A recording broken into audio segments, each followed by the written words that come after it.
the Convention on the Prevention and Punishment of the Crime of Genocide.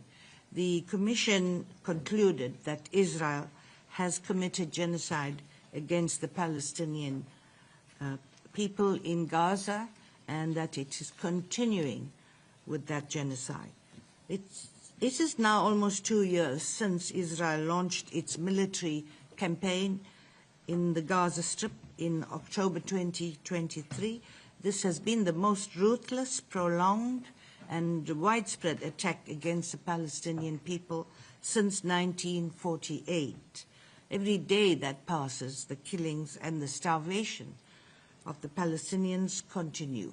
On 22nd August, the Famine Review Committee determined that famine is currently occurring in Gaza Governorate. At the time, the committee had projected famine thresholds to be crossed in Deir al-Bala and Khan Yunis governorates in the coming weeks. The goal of the Israeli government is abundantly clear as we continue to witness the destruction of Palestinians in Gaza. The Commission finds it is genocide. In our report, the Commission found that the Israeli authorities and Israeli security forces committed and are continuing to commit the following underlying acts of genocide against the Palestinians in the Gaza Strip. 1, killing members of the group. 2, causing serious bodily or mental harm to members of the group. 3, deliberately inflicting on the group conditions of life calculated to bring about its physical destruction in whole or in part. And 4, imposing measures intended to prevent births within the group. On the specific intent of genocide, the Commission concludes that statements made by Israeli authorities are direct evidence of genocidal intent. The Commission also concludes that the pattern of conduct is circumstantial evidence for genocidal intent, and that genocidal intent was the only reasonable inference that could be drawn from a totality of the evidence. Therefore, the Commission concludes that the Israeli authorities and Israeli security forces have the genocidal intent to destroy, in whole or in part, the Palestinians in the Gaza Strip. The Commission finds that the Israeli political and military leaders are agents of the State of Israel. Therefore, their acts are attributable to the State of Israel. The Commission therefore concludes that the State of Israel bears responsibility for the failure to prevent genocide, for the commission of genocide, and for the failure to punish genocide against the Palestinians in the Gaza Strip.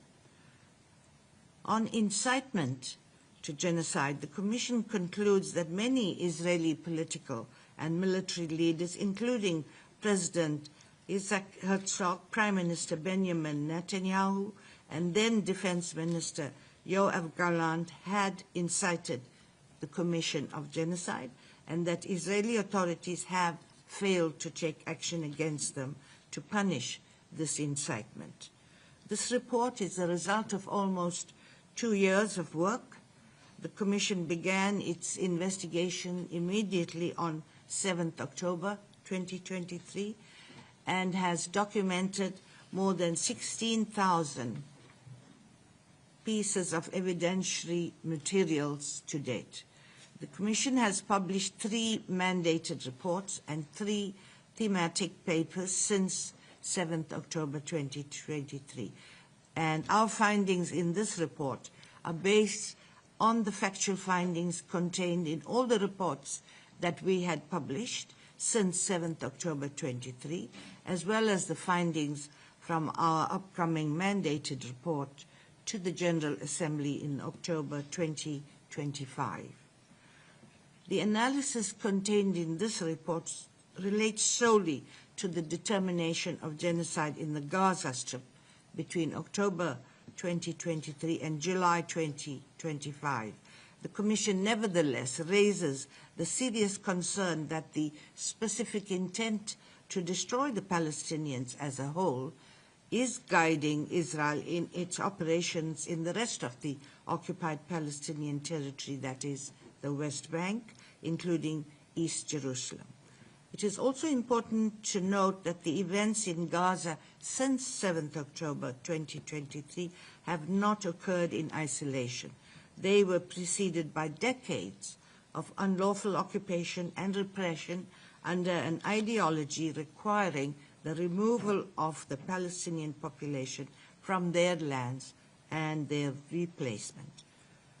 We recommend all member states, especially those with influence over Israel, to effect an immediate halt to the killing and harming of civilians in Gaza, to guarantee humanitarian access to Gaza, and to prevent further destruction of life and suspend arms transfers or financial assistance that could contribute to further genocidal acts.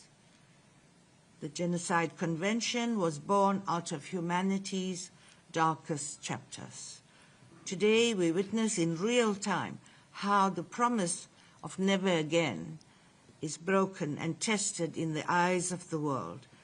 The ongoing genocide in Gaza is a moral outrage and a legal emergency. Member states must act now.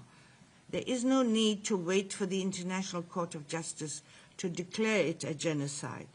All states are obligated to use whatever means within its power to prevent the commission of genocide. And so we urge member states to ensure accountability for any crimes that have been committed and prevent further crimes from being committed, not just in Gaza, but the entire occupied Palestinian territory. So that's the end of my statement. And my colleague Chris Sidoti and I are here to respond to your questions, if any. Thank you. Thank you, Ms. Pillay. Now we'll open the floor to questions for the chair and the fellow commissioner, Chris Sidoti. We'll start on the right side. Please identify yourself and the media outlet that you work for. Laurent Siro, Swiss News Agency. Thanks for the press conference. First, you mentioned 4 out of 5 categories, components of genocide that are whose conditions are fulfilled in that case. Could you say why the 5th one has not been met? And then there were a lot of questions around your joint resignation in July. You have already mentioned a few reasons for that, but should we see also the fact that you concluded that the highest crime possible was reached and you couldn't go further in the scope and the extent of your investigation? Thank you.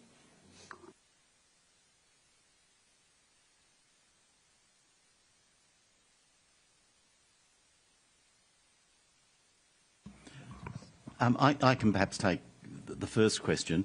The 5th category of genocidal act